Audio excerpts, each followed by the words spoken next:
Bismillahirrahmanirrahim. Assalamualaikum warahmatullahi wabarakatuh. Waalaikumsalam warahmatullahi wabarakatuh. Baiklah, pada sore hari ini kita dari Fakultas Hukum Universitas Bengkulu mengadakan kegiatan pengabdian masyarakat dengan tema peningkatan literasi hukum generasi muda dalam pencegahan kemiskinan akibat praktik pinjaman online ilegal dan judi online atau yang biasa dikenal dengan pinjol. Nama kelompok pengabdian dari kita sendiri ada saya sendiri Rocky Ari Prianto, kemudian ada Ayu Putriana, selanjutnya Rahmat Akbar, kemudian anggota dari mahasiswa ada Muhammad Adrian Fitra Yamazaki, selanjutnya ada Muklas. Di sini dapat teman-teman pahami bahwa krisis tersembunyi saya dapatkan sudah ada banyak yang diblokir sampai 2930 diblokir oleh Satgas Pasti sepanjang pada tahun 2024. Selanjutnya entitas keuangan ilegal juga telah memblokir sebanyak 3240 yang telah dihentikan oleh OJK per Januari sampai Desember tahun 2024, termasuk investasi ilegal. Artinya sudah banyak ribuan perusahaan, ribuan pinjol yang sudah diblokir oleh pihak yang berwenang. Di sini ada 15.162 kasus pengaduan laporan masyarakat terkait pinjol ilegal dalam 1 tahun. Artinya, di sini kita ketahui bahwa memang sebenarnya pinjol itu atau pinjaman online ilegal itu dia merugikan masyarakat. Awalnya mereka memberikan janji-janji di mana bunga hanya 0,1%, 0,5%, tapi itu ternyata setelah dibaca lebih rinci itu per hari atau ada yang bahkan per jam. Artinya kalau dikalkulasikan hingga 24 jam, hingga 30 hari, hingga berapa bulan, maka itu akan berlipat ganda. Dan kebanyakan permasalahannya di sini adalah ketika masyarakat kita, khususnya mereka yang terjerat dalam kasus pinjaman online ilegal ini tidak membaca lebih mendalam. Literasi masyarakat rendah. Jadi mereka hanya sekedar menyetujui, memfoto, verifikasi berkas, KTP, selfie. Mereka tidak berpikir bagaimana soal tentang pembayarannya, bagaimana perihal soal tentang bunganya, bagaimana soal tentang keterlambatan pembayaran. Mereka tidak mikir itu, asalkan ada uang dalam waktu yang singkat. Banyak yang menganggap bahwa dengan saya ikut judi online ini dengan modal sedekah, ya mungkin anak-anak generasi muda ini modal sedekah bang, modal sedekah pak, gitu kan? No, nggak ada yang namanya modal sedekah. Ujung-ujungnya apa pasti rungkat, ujung-ujungnya kita pasti rugi.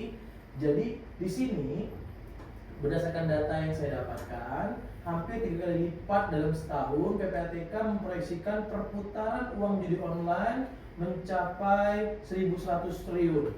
Artinya apa? Uang di masyarakat kita lenyap. Jadi pada tahun ini saja hingga melonjak hampir 3 kali lipat dari tahun sebelumnya. Artinya apa? Artinya di sini uang dari segi masyarakatnya juga hilang, masyarakat dirugikan. Nggak ada sejarahnya orang untung gara-gara judi. Orang rugi apa pasti itu kan, tua, sudah dewasa, masih muda, semua sama. Lebih bahaya dari candu yang memabukkan, minuman keras dan sebagainya. Ini lebih berbahaya. Karena judi online itu dampaknya bukan hanya untuk diri sendiri, tapi juga orang lain. Semuanya dia jual. Karena tadi rungkat penyakit di masyarakat di sekitar kita, apalagi sampai keluarga kita. Korban terjerat hingga 3,8 juta pemain yang berhutang. Nah, jadi di sini tidak ada istilah, teman-teman mengetahui dari 8,8 juta pemain aktif sepanjang 2024, sebanyak 3,8 juta dari 8,8 juta pemain judi online memiliki utang, baik ke lembaga keuangan resmi maupun melalui pinjaman online. Sudahlah kena pinjol, berlipat ganda kerugiannya. Artinya hampir dari 1 atau dari 2 pernah terjebak dalam lingkaran yang berbahaya. Dia pasti butuh dana segar melalui pinjaman online ilegal. Nah, 1 saja dia sudah rungkat, apalagi 2-duanya. Kelompok berpenghasilan rendah paling terdampak, menghabiskan hingga 73% penghasilan mereka hanya untuk berjudi. Disinilah lucunya masyarakat kita. Dia sudah tahu bahwa judi itu bawa rugi, bawa stres, bawa pusing. kok masih ikut-ikutan judi, kok masih mau beradu nasib dengan judi. Di situ lucunya tuh di situ. Oke, mungkin sampai sini dari teman-teman ada yang ingin bertanya perihal tentang, Pak, tapi saya pernah kok ikut judi online itu dan saya menang. Apakah ada yang pernah ikut? Zaki pernah ikut? Gak pernah. Alhamdulillah ya kalau nggak pernah ya. Karena harapan saya memang jangan sampai orang-orang di sekitar kita ya, generasi muda khususnya, kalian yang sudah berpendidikan, spiral kemiskinan.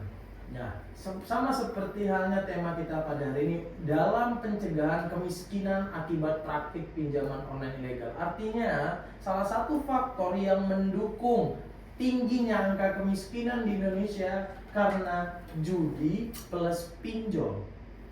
Lah udah judi kena pinjol, jadi double dia. Jadi bukan masalah terpisah. Pinjol dan judi online saling mengunci korban dalam perangkap kemiskinan yang semakin dalam dan sulit untuk dilepaskan. Tidak ada keuntungan dari pinjaman online ilegal daripada kita membeli dengan cara meminjam uang secara pinjol tadi. Lebih baik kita menabung. Tidak mampu membeli barang yang baru, beli barang yang second, asalkan cash, gitu ya. Jangan terlalu memaksakan kehendak sampai ikut pay later, sampai untuk bayar cicilan per bulan hingga berapa juta. Itu merugikan. Belum lagi nilai depresiasi harga dari produk itu akan menurun. Misal kita nyicil motor nih, setiap bulan kita harus membayar 500.000, 800.000 sampai 1 juta rupiah. Dan itu cicilannya hingga 3 tahun, 5 tahun. Harga motor kalau kita beli cash itu hanya sekitar 20 juta. Kalau kita nyicil bisa sampai 30 juta. Nah kadang, saya nggak mau lah kelamaan nyicil, mending saya pinjol aja. Itu lebih berbahaya. Itu merupakan bencana finansial.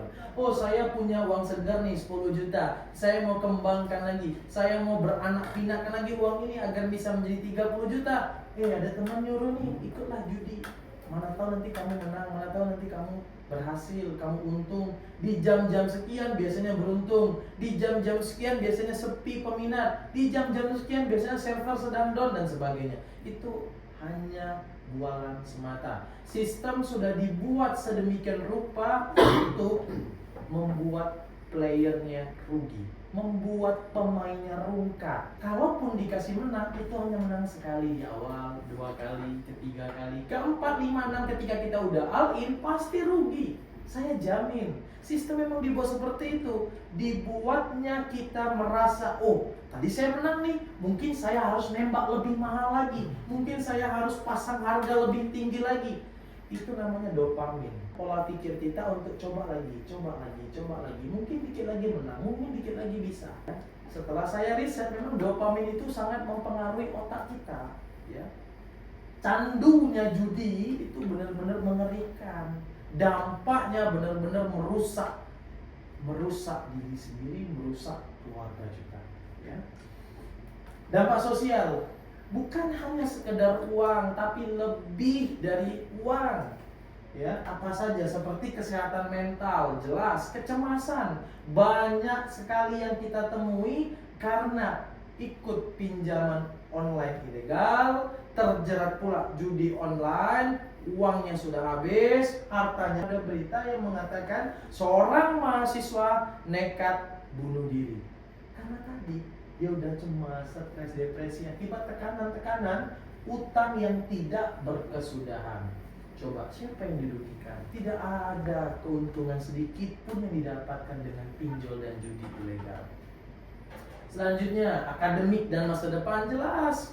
Karena terjeratnya 2 kasus pinjol dan judi online ini, sekolah gak bakal beres, kuliah gak bakal selesai. Karena tadi sibuk dikejar-kejar hutang, sibuk ditagih-tagih sana sini. Penurunan prestasi belajar itu pasti karena pikirannya nggak lagi soal tentang akademik, nggak lagi soal tentang kehidupan di kampus, kehilangan peluang karir dan masa depan. Belum lagi ketika kuliah tidak jadi selesai gara-gara sibuk dikejar-kejar oleh utang, pinjol tadi, sibuk dikejar-kejar oleh judi online tadi, kita rungkat sana sini, semua sudah dijual. Terakhir, keluarga dan sosial. Jelas keluarga kita akan malu. Masyarakat di sekitar kita akan mencemooh, Betapa hinanya kita, sudah merugikan harta benda orang tua, sudah buat malu kedua orang tua. Di mana untungnya kita ikut judi online? Jadi kawan-kawan, sekali lagi saya sampaikan bahwa kalau ada orang-orang di sekitar kalian yang coba-coba judi online, bang, coba dikit aja bang, kan kita pakai modal sedekah, modal gratis, no. Jadi konflik rumah tangga, kekerasan, perceraian, hingga anak-anak yang terlantar akibat dari judi online. Mereka malas kerja, mereka berpikir, lebih baik di atas kasur saja scroll-scroll HP, scroll-scroll yang ada di sistem judi online itu, berharap saya menang. Saya pasang 1 juta, saya dapat 5 juta. Saya pasang 5 juta, saya dapat 10 juta. Padahal tidak segampang itu. Sistem sudah membuat kita untuk merasa kita itu pemenang. Kita itu seorang player yang benar-benar memegang sistem itu. Padahal tidak. Untuk kehidupan korban dan orang-orang di sekitarnya. Apakah kalian tidak sayang dengan orang-orang di sekitar kalian? It's okay, tapi orang-orang di sekitar Anda dibuat rugi, dibuat sedih, dibuat malu. Bayangkan orang-orang di sekitar kalian sampai kejual rumah, kejual motor, kejual mobil, kejual sawah, kejual kebun, gara-gara untuk membayarkan kerugian dari pinjaman online ilegal dan judi online tersebut. Ini nggak main-main. Saya punya teman, dalam 1 malam dia kehilangan 500 juta rupiah hanya karena judi online. 1 Innova melayang, 1 mobil melayang, 1 rumah melayang hanya gara-gara judi online. Berawal dari 500.000, 1 juta, 10 juta. Karena uang itu dalam bentuk digital, jadi nggak kerasa dia pasang harga sekian, dia pasang harga sekian. Jadi jangan sekali-sekali untuk mencoba ya. Kenapa? Pada kegiatan generasi dengan kegiatan pengabdian masyarakat hari ini saya targetnya adalah teman-teman sebagai generasi muda. Karena literasi keuangannya itu rendah ya. Kenapa saya katakan rendah? Punya uang dikit belanja, punya uang dikit jajan, check out, shopping, ya? Buka marketplace, check out. Ya nggak apa-apa kalau memang punya uang, tapi jangan berlebihan. Kita butuh menabung untuk masa depan, kita untuk biaya kehidupan yang lain ya. Jadi tidak memahami resiko nyata, cara menghitung bunga dan dapat jangka panjang hutangnya. Misal ikut paylater, saya mau beli iPhone 17 Pro Max bang, di Shopee harganya sekian dan bunganya 0,1% selama 12 bulan. Kalau saya bayar dengan paylater, saya mendapat potongan dan 1 bulan. Seolah menguntungkan, padahal tidak. Yakinlah sama saya, tidak ada yang namanya cicilan-cicilan itu menguntungkan. Ya. Jadi literasi keuangannya itu masih rendah. Selanjutnya literasi hukumnya juga minim. Jadi di sini perlu diketahui bahwa banyak sekali generasi muda yang tidak tahu mana praktek ilegal, tidak kenal hak konsumen, tidak tahu cara melapornya kemana. Kalau udah jadi korban baru tinggal diam. Akses digital yang sangat mudah. Jelas generasi muda kita saat ini semua sudah serba ada di smartphone-nya, di gadgetnya, semua bisa diakses di sana. Nah ini yang membuat aplikasi pinjol dan judul itu tersedia selama 24 jam. 1 klik di genggaman tanpa filter usia yang ketat. Sering saya temui di Facebook, di YouTube, di TikTok, di Instagram. Tiba-tiba lewat iklan judi online, tiba-tiba lewat iklan pinjaman online ilegal, tiba-tiba lewat. Saya tidak pernah mencari mereka, apalagi kalau kita mencoba mencari. Saya tidak pernah mencari info tentang aplikasi itu, tapi mereka yang menemui saya melalui akun pribadi itu. Bayangkan bagaimana teman-teman atau orang-orang di sekitar kita yang dengan sengaja belajar bagaimana caranya agar menang judi online. Baiklah, mungkin ambil berjalan ya, kita langsung saja. Di sini dapat teman-teman pahami bahwa bunganya sudah jelas. Oke, terima kasih untuk Saudara Nofri, tepuk tangan dulu untuk Saudara Nofri. Sepanjang sepengetahuan saya, kenapa masyarakat kita lebih memilih yang ilegal daripada yang legal? Biasanya yang ilegal itu prosesnya instan. Dia nggak butuh syarat yang bertele-tele, yang penting ada pas foto pakai KTP, kita selfie, udah. Sama nomor HP dan email, selesai. Semua akan langsung cair dalam waktu beberapa menit. Tapi kalau yang pinjaman online yang legal, biasanya butuh waktu, butuh verifikasi data dulu, butuh penilaian dari pihak perusahaannya ini layak atau tidak, bisa sampai 1, 2, 3 hari. Tapi kalau yang ilegal dalam waktu hitungan menit. Jadi di situ banyak masyarakat merasa terbantu dengan adanya pinjaman online ilegal, tapi mereka tidak tahu dampak yang akan mereka dapatkan, dampak yang akan mereka terima dengan mengikuti pinjaman online ilegal ini. Seperti itu. Setelah ini, teman-teman juga harus tahu bagaimana hak konsumen yang harusnya diketahui. Ya, sebenarnya sudah ada hukum yang melindungi perihal tentang pinjaman online ini, seperti Undang-Undang Nomor 8 Tahun 99. Perlindungan konsumen ini di sini kalian punya hak untuk mendapatkan informasi yang jelas, jujur, dan tidak menyesatkan dari setiap pemberi pinjaman. Tapi memang calon konsumennya ya atau calon peminjamnya ini tidak mau baca, nggak mau ribet, pokoknya asal klik saya setuju, udah. Dia nggak baca berapa dendanya, berapa bunganya, kayak gitu ya. Bagaimana sistematikanya, dia nggak mau baca. Jadi literasinya di sini yang masih rendah. Selanjutnya ada Undang-Undang Nomor 21 Tahun 2011, Otoritas Jasa Keuangan. Di sini dikatakan bahwa hanya pinjol yang berizin OJK yang legal beroperasi di Indonesia, yang diblokir oleh POJK karena tidak memiliki izin. Selanjutnya, hak Anda sebagai konsumen di sini harusnya Anda menolak pinjaman online ilegal dan melaporkannya ke OJK tanpa biaya dan menuntut ganti rugi atas kerugian yang diderita. Cuman sebelum melaporkan, kadang orang yang menjadi korban dari pinjaman online ilegal ini sudah diteror, sudah dipermalukan, penyakit di mana orang yang menjadi korban pinjam online ilegal itu dia akan cemas, dia akan takut karena dihantui gitu ya. Semua, misal yang minjamnya itu saya. Jadi semua yang ada di HP saya, kontak itu Rocky bayar utang kodak nggak tahu malu bla bla bla. Tiap hari orang-orang yang di sekitar kita menyerang kita, ya pasti kita stres ya. Jadi jangan sekali-sekali untuk mencoba pinjaman online ilegal. Jadi cara untuk membedakannya, pinjol yang legal dan ilegal itu jelas. Kalau yang legal itu terdaftar oleh OJK, kalau yang ilegal tidak terdaftar di OJK. Kalau yang legal bunga maksimal 0,8% per hari, sedangkan yang ilegal bunga tersembunyi sangat tinggi. Nah di sini ini yang menjadi jebakan Batman ya. Jebakan Batman-nya apa?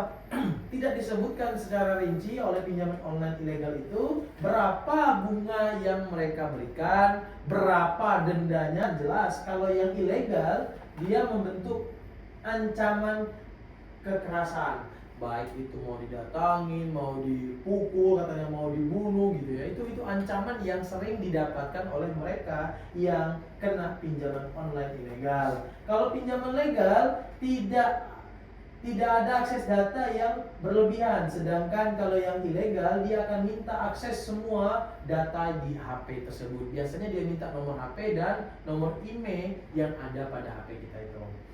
Selanjutnya kalau yang legal dia tidak ada ancaman, kalau ilegal dia pasti identitasnya tidak jelas sehingga dia akan mengancam kita melalui identitas kita tadi. Perusahaannya itu tidak jelas perusahaannya di mana, kantornya di mana, tiba-tiba mereka akan menteror mereka yang sudah berhutang melalui pinjaman online ilegal itu. Strategi pencegahannya, lindungi diri Anda dari sekarang. Bukan hanya diri sendiri, tapi orang-orang di sekitar Anda, orang-orang di sekitar kalian. Yang jangan dilakukan jelas, pinjam dana dari pinjaman online ilegal meskipun terdesak. Yang jangan bermain judi online dalam bentuk apapun. Yang jangan bagikan data pribadi, foto KTP atau akses kontak HP. Yang perlu kita lakukan, buat anggaran bulanan dan tabungan darurat, cari bantuan keluarga atau sanak saudara atau lembaga sosial jika mengalami kesulitan. Dan yang terakhir, tingkatkan literasi keuangan dan literasi hukum secara aktif. Jangan merasa bahwa saya butuh uang sekarang, pokoknya asal klik dia setuju udah. Dia nggak baca berapa dendanya, berapa bunganya, kayak gitu ya. Bagaimana sistematikanya, dia nggak baca. Jadi literasinya di sini yang masih rendah. Selanjutnya ada Undang-Undang Nomor 21 Tahun 2011, Otoritas Jasa Keuangan. Di sini dikatakan bahwa seperti Undang-Undang Nomor 8 Tahun 99. Perlindungan konsumen ini di sini kalian punya hak untuk mendapatkan informasi yang jelas, jujur, dan tidak menyesatkan dari setiap pemberi pinjaman. Tapi terkadang ya info yang sudah dalam data OJK di sini tadi di slide sebelumnya saya katakan sudah ada ribu perusahaan ya yang diblokir oleh POJK karena tidak memiliki izin. Selanjutnya hak Anda sebagai konsumen di sini Anda menolak pinjaman online ilegal dan melaporkannya ke OJK tanpa biaya dan menuntut ganti rugi atas kerugian yang diderita. Cuman sebiarkan takut karena dihantui gitu ya. Semua misal yang minjamnya itu saya. Jadi semua yang ada di HP saya, kontak WA, kontak nomor HP akan dihubungi oleh pihak pinjaman online ilegal itu. Semua akan dihubungi, kalau yang legal itu terdaftar oleh OJK. Kalau yang ilegal tidak terdaftar di OJK. Kalau yang legal bunga maksimal 0,8% per hari. Sedangkan yang ilegal didapatkan oleh mereka yang kena pinjaman online ilegal. Kalau pinjaman legal tidak ada akses data yang berlebihan. Sedangkan kalau yang ilegal dia akan minta akses semua data di HP tersebut. Biasanya dia minta nomor HP dan nomor email yang ada pada HP kita itu. Selanjutnya kalau yang legal dia tidak ada ancaman, kalau ilegal yang jangan dilakukan jelas pinjam dan jangan bermain judi online dalam bentuk apapun. Yang jangan bagikan data pribadi, foto KTP atau akses kontak HP. Yang perlu kita lakukan, buat anggaran bulanan dan tabungan darurat, cari bantuan itu ada di tangan kalian ya. Literasi adalah senjata terkuat, artinya kalian jangan malas untuk membaca, jangan malas untuk memahami, jangan malas untuk mempelajari dan menganalisis apa saja yang perlu dipahami seperti pengetahuan hukum dan pengetahuan keuangan, karena itu merupakan pelindung terbaik dari jebakan kemiskinan. Selanjutnya, satu keputusan itu sama dengan satu DKI. Bagaimana cara kita menyampaikan dengan benar kepada teman atau lingkungan sekitar kita bahwa pinjaman online dan judi online itu merupakan perbuatan yang tidak benar. Oke, cara menyampaikan kepada mereka yang sudah terjebak di dalam lingkaran setan ini, berhenti, nggak bener ini, no. Kita dengan cara yang halus, dengan cara yang bijaksana, dengan cara yang cantik, ya. Contoh nih, mereka yang sudah terjerat dengan judi online, biasanya mereka akan candu. Candunya itu benar-benar sudah seperti orang yang sakau kalau nggak main judi di hari itu. Jadi pelan-pelan kita kasih tahu, Rocky, kau masih main judi itu, gimana hari ini, menang tidak? Pasti tidak dengan permainan itu. Saya tadi hampir menang, tapi sayangnya saya sedang tidak beruntung pada hari ini. Nah, diberitahukan pelan-pelan bahwasanya saya menemukan, jadi ceritakanlah cerita-cerita yang sudah membuat orang sampai rugi, sampai babak belur dalam arti ekonomi, sampai yang stres jual mobil, jual rumah. Barusan saya temui ada siswa kita ya, kakaknya itu terjerat judi online. Sudah benar-benar menjadi fakta di lapangan bahwa judi itu membuat kita rugi.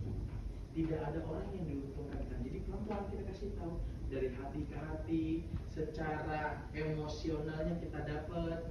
Tapi bukan dengan cara menggurui ya, bukan dengan cara kita menghakimi dia, bukan dengan cara kita menyalahkan dia, tapi kita ajak untuk ke arah jalan yang benar. Contoh dengan kegiatan yang positif. Misal itu adalah mahasiswa, kita ajak dia untuk ikut organisasi, kita ajak untuk dia adu sekarang ya, mungkin bukan hanya di luar sana, mungkin di lingkup sekarang aja. Nah, terkadang memang akal pikiran mereka itu ketika lagi sehat, itu mereka bisa mikir, oh mungkin judi ini memang nggak bisa menang ya. Nah tapi ketika orang tersebut lagi main dan dikasih menang terus, nah itu pikiran sehat mereka tuh mulai hilang Pak. Nah pertanyaannya di sini bahwasanya bagaimana sih harusnya kan negara kita berperan ya, berperan aktif, berperan penting ya terhadap pembatasan judi online ini. Bukan cuma secara teoritis untuk menggagaskan bahwasanya judi online ini bahaya, dilarang dan segala macam. Jadi kita ini juga perlu loh sebagai salah satu pencegahan yang aktif untuk menghapus siklus ini. Bukan cuma secara teoritis, hanya menyampaikan sosialisasi segala macam. Karena mungkin beberapa jangan pernah mengikuti mereka yang sudah terjebak di sini. Jangan sekali-kali